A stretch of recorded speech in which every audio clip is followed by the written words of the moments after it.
People often ask, why didn't she fight? Why didn't she scream? I used to ask myself that too, but silence. It can be louder than any door slammed shut. And when a mother goes quiet, especially the kind who once gave up everything for her child, it's not weakness, it's history. This isn't a revenge story where someone yells and flips tables. This is the kind where a woman folds the same napkin she used on her son's 5th birthday and quietly realizes no one remembers that anymore. My name is Evelyn. I'm 72, a widow. I live in a small coastal town in Maine, where winters come early and the fog sticks to the windows like regrets that refuse to leave. I've always believed that if you gave enough love, eventually it would return. Maybe not in grand gestures, but in small ways. A hand held when you didn't expect it. A thank you whispered when no one else was listening. A slice of warm pie shared in the quiet of an ordinary night. For most of my life, I lived that way, loving without asking. When my husband passed away, Derek was just 15. I worked double shifts at the town clinic, never missed a school recital, and made sure his lunchbox always had the sandwich cut diagonally, just how he liked it. I didn't date again. I told myself it was for him, and maybe it was. But maybe deep down, I just didn't want to divide what little energy I had left. I put it all into Derek, and when he married Elise, I tried to be the kind of mother-in-law people pray for.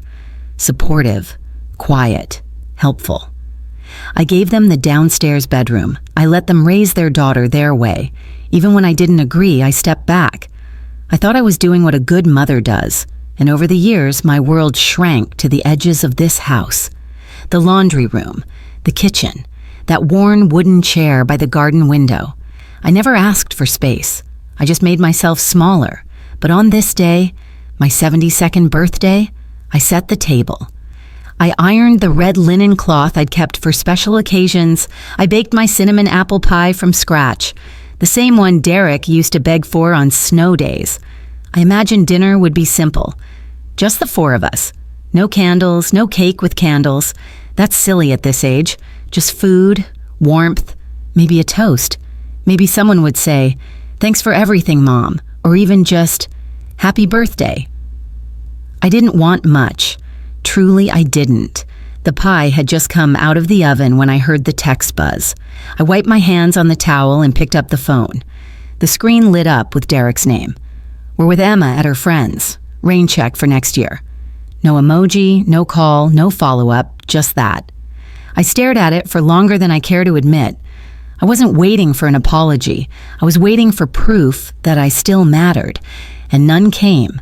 I didn't drop the phone. I didn't cry. I didn't scream. I just breathed. Slowly. Deeply. The way I used to when Derek had night terrors as a child and I needed to be calm, for both of us. The pie sat on the counter, cooling. The crust had cracked a little on the edge, but the smell still wrapped around the room like comfort. I folded the red cloth, tucked it back into the drawer, wrapped the pie, slid it into the fridge, and stood there, in the kitchen I've kept spotless for 12 years, wondering how I'd become someone so easy to forget.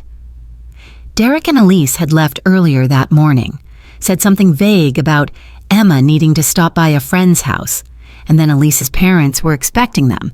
They didn't mention dinner, didn't ask what I was doing. They just left. Emma had sent a quick text. "Sorry, Grandma, I'll make it up to you." She added a sad face sticker. She's 17. Torn between a quiet grandmother and a mother who wants her to shine. I don't blame her. She's still learning who she's allowed to love out loud. Still, she remembered. And for that, I tucked away a piece of the pie with her name in mind. Later that day, I walked to the little cafe near the library. Claire runs it, someone I went to high school with. She always remembers my birthday. Every year, she gives me a free decaf and a slice of whatever loaf she's baked that morning. She didn't ask why I was alone, just smiled and said, "Happy birthday, Ev." And that small kindness felt bigger than anything waiting at home. That night, the house was quiet. No candles, no voices, no dinner, just me. And the sound of the fridge humming and a single pie untouched. I boiled water for tea, peppermint, like always. Poured 2 cups out of habit, but this time no one touched the other one. I stood by the window and looked out at the street. Snow had started falling in gentle wisps, catching the glow of porch lights. Neighbors were stringing up their decorations. Laughter echoed from other homes, warm homes, living homes, and mine, spotless, silent, shrinking. I walked upstairs, my knees stiff from the cold, opened the attic, sat in the wooden chair next to the boxes I hadn't touched in years. Inside was a photo of me and Derek on his 5th birthday. He had cake on his cheeks, his smile wide and easy. My hand was on his shoulder. I don't remember the photo being taken, but I remember that day. The homemade decorations, the paper crowns, the way he hugged me so tight at bedtime and whispered, "Best day ever." And now I'm the mother who didn't even get a phone call. I don't tell this story for pity. I tell it because I know I'm not alone. Somewhere, there's another mother folding napkins no one will use, another woman saving a seat for someone who won't sit, another heart breaking quietly over the sound of a dishwasher. This isn't a story of anger. It's not loud, it's not messy, but it is a revenge story, just not the kind people expect. Because sometimes the most powerful thing a mother can do is finally stop waiting. And I was almost there. Almost, but not quite. Not yet. I didn't expect them to come home with balloons or streamers. I didn't even expect a cake. But I suppose a happy birthday, Mom, would have been nice. Even just a slice of time. One dinner. Instead, the silence dragged into the next morning. Derek didn't knock. Elise left early for work, heels clicking against the hardwood like punctuation marks to the end of my usefulness. No one asked about the pie in the fridge. I made coffee like always. Poured a cup, only one this time. Emma came down the stairs with her headphones on. She nodded at me like someone would nod to the mailman. Polite, distant, practiced. I smiled. She didn't see it.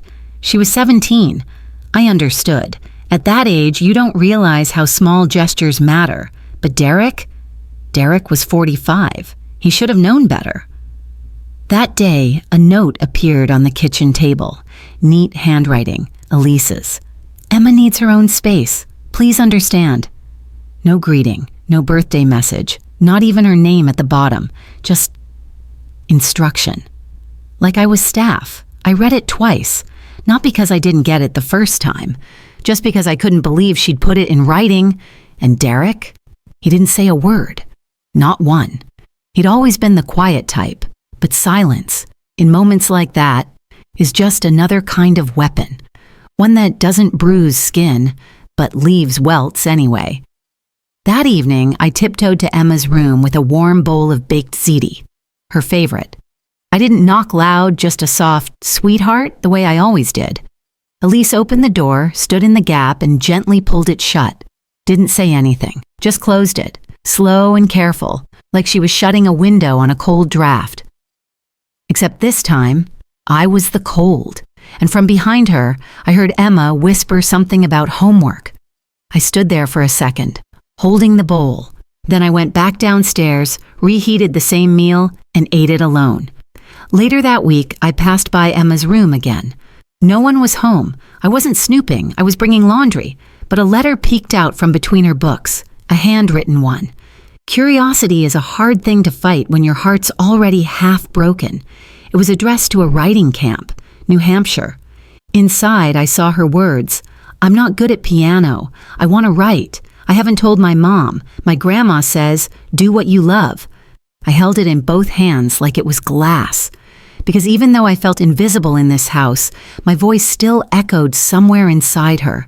She remembered something. Not the chores, not the dinners, but the advice. The kind of advice I'd once been too afraid to follow myself.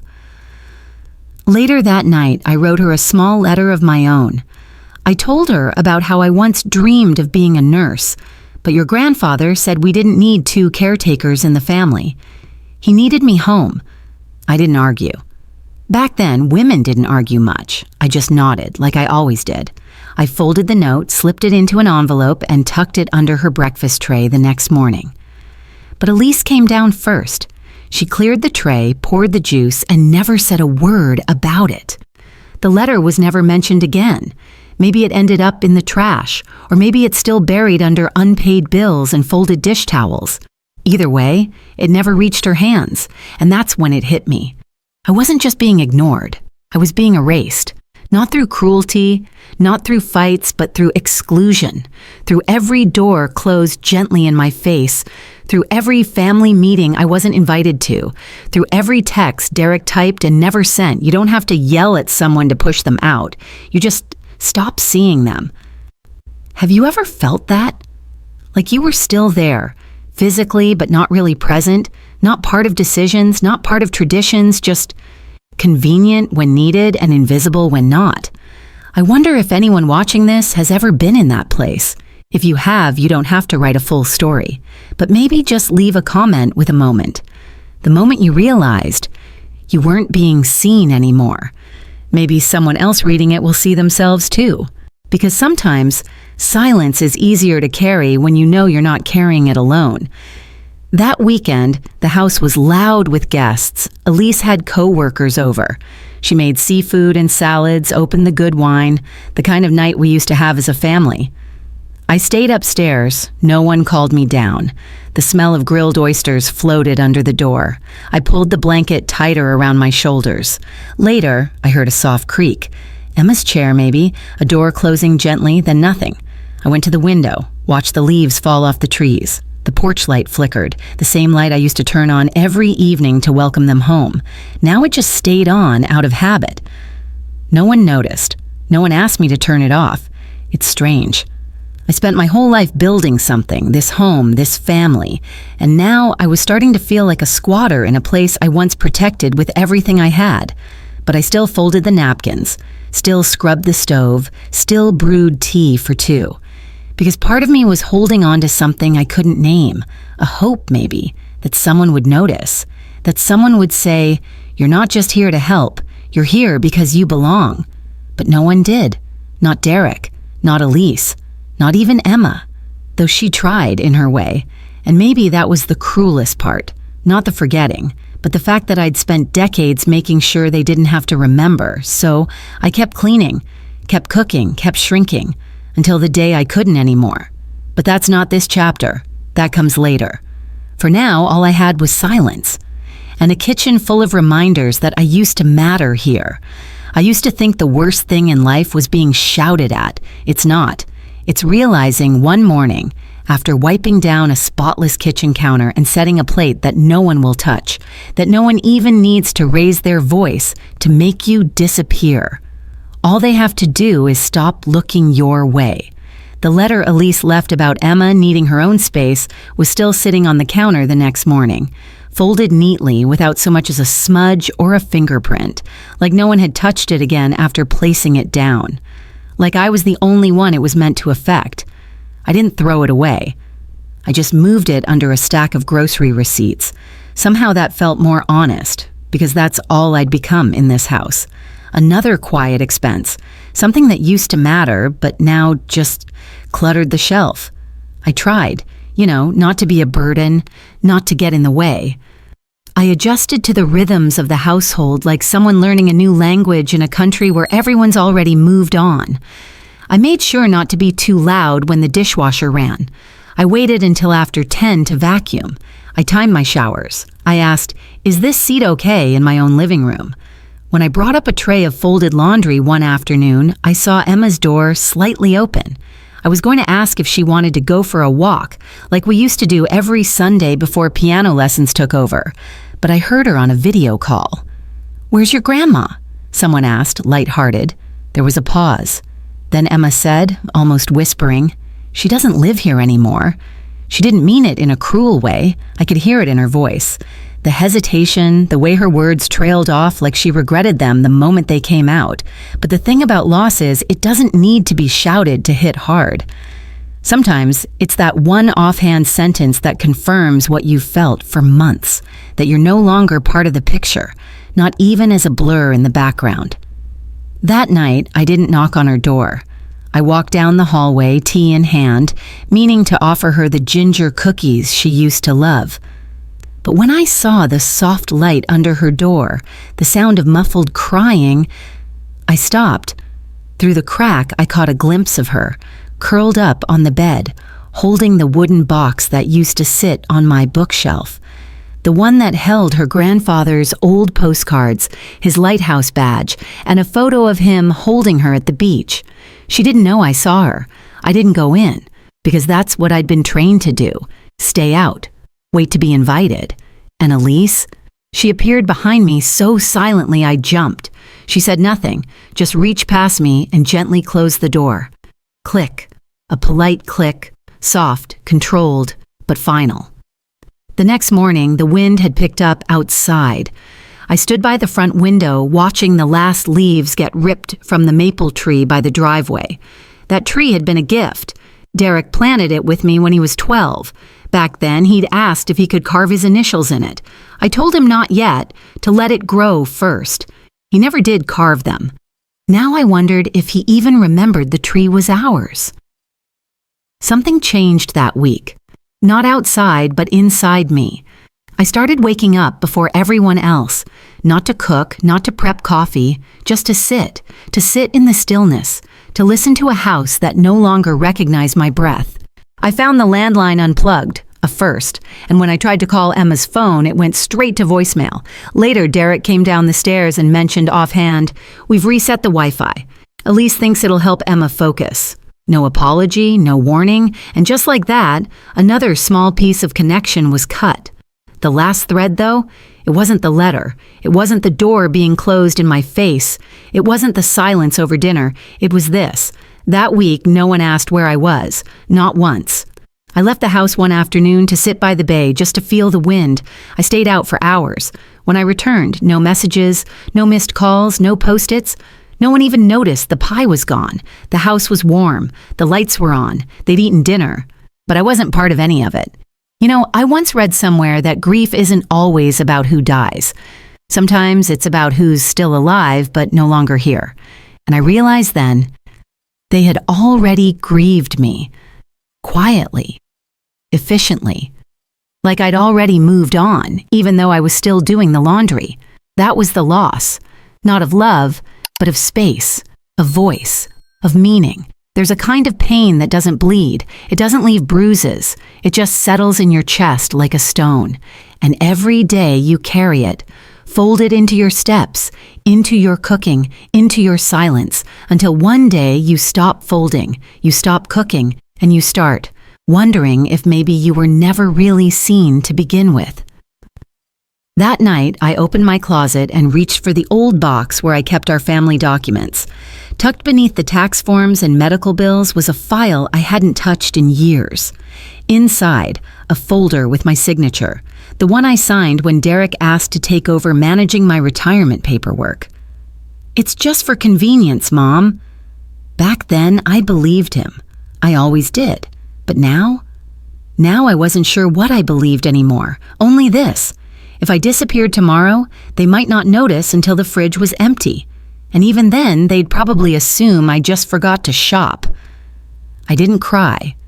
Tears feel too generous for people who've already written you off. Instead, I sat on the edge of the bed, folder in lap, and whispered the words I never thought I'd say. Maybe it's time to stop protecting people who no longer need you. Maybe it's time to protect yourself. And the wind outside howled as if to agree. There's something strange about silence. When you've lived inside it long enough, it becomes its own kind of noise, a hum in the bones, a whisper you learn to ignore. But one night, I stopped ignoring it, and everything changed. I'd gone upstairs to the attic to find a scarf. The wind had picked up again, blowing sharp through the hallway windows, and my shoulders, old and tired, felt every bit of winter in them. I hadn't stepped into the attic in weeks, maybe months. It still smelled like cedar and dust. The lace curtain at the small round window fluttered like it was waving goodbye to something. I opened a trunk. Inside were boxes I hadn't touched in years, old birthday cards, report cards, letters from when Derek still wrote in pencil, a shoebox Emma decorated when she was 5, glitter still stuck along the edges, and then a photo. Me and Emma at the state park. She was maybe 6. Her shirt was stained with grape juice, and her hair was wild from running in the wind. I was laughing, my mouth open wide, my arms wrapped around her like she was everything. Because she was. I sat down slowly on the floorboards and held that photo in my lap. The attic was cold, but I barely noticed. In that moment, I didn't see a grandmother. I saw a woman who had once been young, who had once laughed loudly, who had once dreamed things. And suddenly, I remembered a question Emma asked me last year as we sat under the oak tree in the yard. "Grandma, did you ever do what you really wanted?" I'd smiled, dodged it, patted her hand. But that question came back to me now, like a knock on a door I'd nailed shut. I opened another envelope. This one was tucked behind a stack of old letters. It was the writing camp letter, Emma's.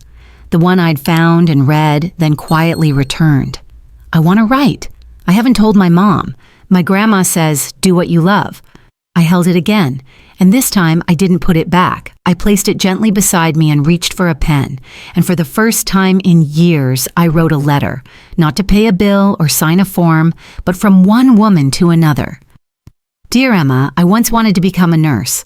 I got accepted into the program, but your grandfather said, we don't need 2 caretakers, just stay with the kids. And I did. I never argued. Back then, it didn't even feel like a loss. It felt like duty. But sometimes, I wonder, if I'd gone anyway, what kind of life would I have had? Would I have been braver? If you want to write, then write, even if no one claps, even if no one reads it. Do it, because it sets something inside you on fire.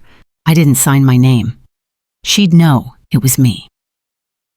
The next morning, I planned to slip the letter under her tray again, but Elise came down first, cleared everything like always. I watched from the hallway, watched as the envelope was swept up with napkins and toast crumbs, thrown out, just like the last one. And then came the moment that broke me open, quietly, as always.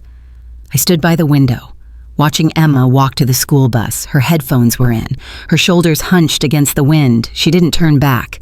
Not once, not to wave, not to check. She used to blow me kisses through the window, used to draw hearts in the condensation. Now she walked away like the house didn't contain anyone she loved anymore. I turned from the window.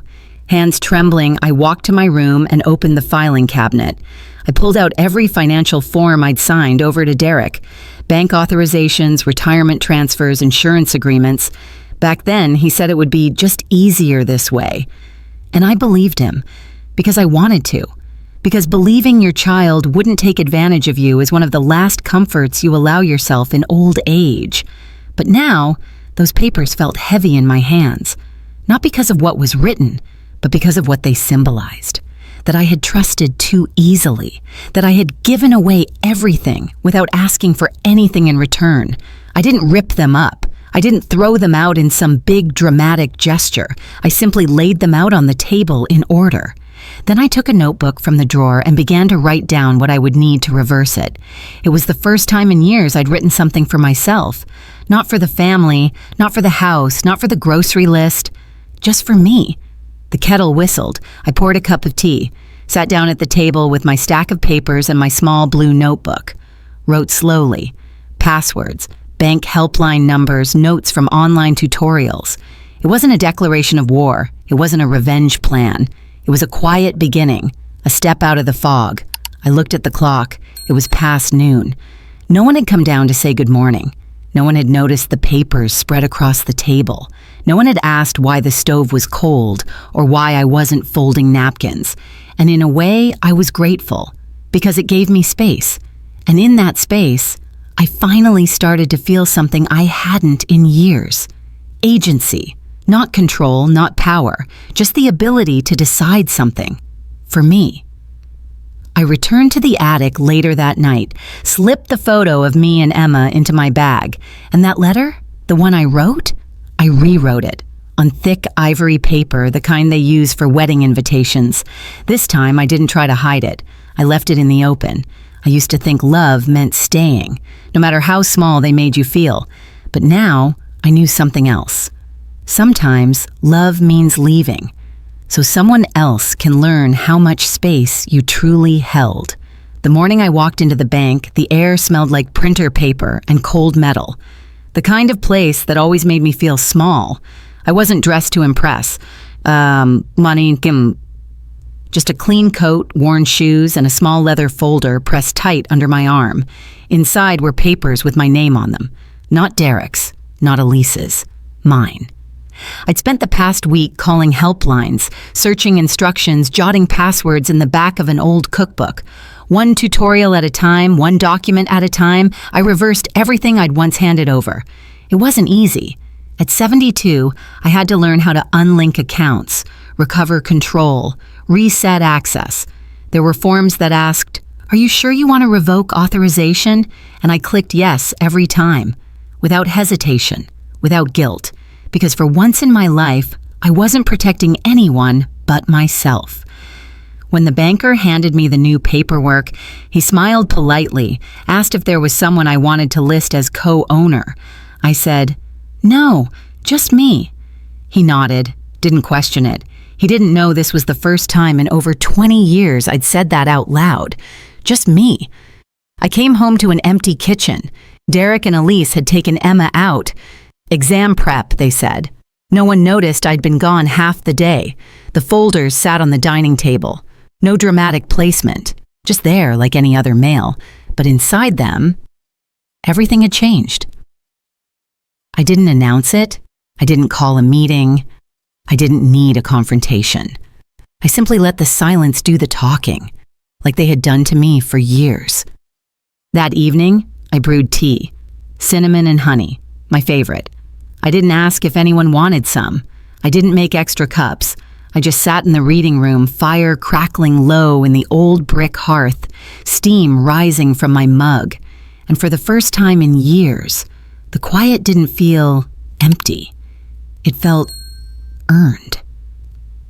The next morning, Elise walked past the dining table and paused. Her eyes skimmed the blue folder. She didn't open it, but her expression shifted. Not surprise, not confusion, just calculation. She didn't say anything. And I didn't offer an explanation, because I didn't owe one. That night, I didn't cook dinner. The fridge was stocked, the pantry full. But I left the stove cold, left the lights low. I sat by the window, writing in a small spiral-bound notebook. The kind I used to use for grocery lists, now turned into my own quiet ledger of freedom. No one asked what I was doing. No one noticed the missing meals. And in that silence, I realized something. I had made myself invisible for so long that now no one knew how to look for me. And that was no longer my burden to carry. There's something holy about doing things without telling anyone. It's not secrecy, it's healing. Like mending a torn quilt by hand and not showing anyone the stitches. I didn't need applause. I just needed air. I started walking more. To the library, to the old pier where I used to take Emma for hot cocoa. Sometimes Claire would wave from her cafe window and I'd step in for a quiet chat. She didn't pry, just said, "You're looking steadier these days." And I was. Not happy, not yet, but steady. Like someone who'd remembered her own shape. One night, I stayed up late, flipping through old photo albums. A younger me smiled back, carefree, loud, full of dreams that never got written down. And I whispered, "I see you now." That was enough. I didn't write a goodbye note, didn't plan a big departure. But every small choice was a step away. Every untied thread, every reclaimed password, every meal I didn't make. It was all part of the same quiet rebellion, a return, not to who I was, but to who I'd stopped being. You see, I didn't need them to change. I needed me to stop waiting. So I folded the last bank letter, placed it in the drawer, boiled a fresh pot of tea, and set just one cup on the table. For once, not out of habit, not out of hope, just because I wanted to sit down and drink it for me. The morning I left, the snow had just begun to settle along the front steps. No one noticed. I closed the door behind me without sound. I didn't take the spare key. There was no goodbye note on the counter, no dramatic farewell, just a single folder on the table, blue one thick with decisions. Inside were the facts. All financial authorizations had been revoked. All legal matters reassigned to private counsel. My new mailing address withheld. And at the very end, one sentence. I'm well, but I want to live for myself, just this once. Clara picked me up at the end of the street. She didn't ask questions, just looked at me, gave a small nod, and tapped the steering wheel as if to say, it's time. The small house she found for me was tucked in the pines, no neighbors in sight, no noise but the trees. It had a fireplace that crackled like memory, and windows that faced the morning sun. I unpacked slowly. 2 bags, a photograph of my husband, a photo of Emma and me from years ago, both of us laughing under an oak tree, and a small card I'd written days before. If one day no one is stopping you, come find me. I sent it to Emma. No note, no return address, just her name in my handwriting. I didn't expect her to respond. And yet, a week later, there was a knock at the door. Not urgent, not loud, just soft. I opened it to find her. Emma. Her coat too thin for the weather, cheeks red from the cold. She held the card in one hand, the photo in the other. She didn't cry. She didn't apologize. She just looked at me and whispered, "Can I come in?" And I stepped aside. We didn't talk much that night, just sat by the fire, warm tea in our hands. She asked for the cinnamon cookies. I told her where to find them, and for the first time in a long while, we didn't need to fill the silence. It wasn't heavy anymore. It was whole. Back at the old house, Derek eventually opened the folder. I imagine his face changed, maybe not from guilt, but from realization, that I wasn't bluffing, that I hadn't just stepped out to get milk, that his mother, the woman who folded his laundry, paid off his first car loan, baked his birthday cake even when he forgot hers, had finally stopped asking to be seen. Elise said something sharp, I'm sure. Maybe, "So she's cutting us off?" But no one could answer that with certainty, because the truth was, I hadn't cut anyone off. I'd simply walked away without asking for permission. They tried to call Clara. She didn't answer. They emailed. I didn't write back, because I didn't owe them anything. Not a fight, not a lecture, not an explanation. Emma stayed the weekend. She didn't tell her parents where she was. We made soup together, the old way, slow, without recipes. She asked about the letters her grandfather wrote me. I showed her the box, let her read everyone. And then, before she left, she pulled something from her coat pocket, a small notebook, worn, lined pages filled with her handwriting. "It's a script," she said. "I'm still figuring it out, but I thought maybe you'd be the first to read it." I held it like it was sacred, because it was, not just her words, but the act of handing them to me. After she left, I sat by the window and turned on the old radio, the same station Elise once asked me to lower. This time I turned it up just a little louder. White Christmas played, crackly, imperfect, beautiful. I poured tea into my favorite mug, set one cinnamon cookie beside it, and placed a small plate across from me. Not for anyone in particular, just for the memory of being needed, and the comfort of no longer needing that feeling to be whole. I didn't need revenge. I needed return, not of what I gave, but of who I was, before I gave too much away. Sometimes the greatest recognition comes quietly, not with flowers, not with speeches, just a knock at the door, and someone who still remembers where you live. If you've ever felt invisible in a home you helped build, if you've ever folded someone's clothes and wondered if they'd even notice if you disappeared, I want you to know you're not alone. Leave a comment below, even just one line, one moment you remember. Someone else might read it and feel seen. Oh, sometimes that's all we need.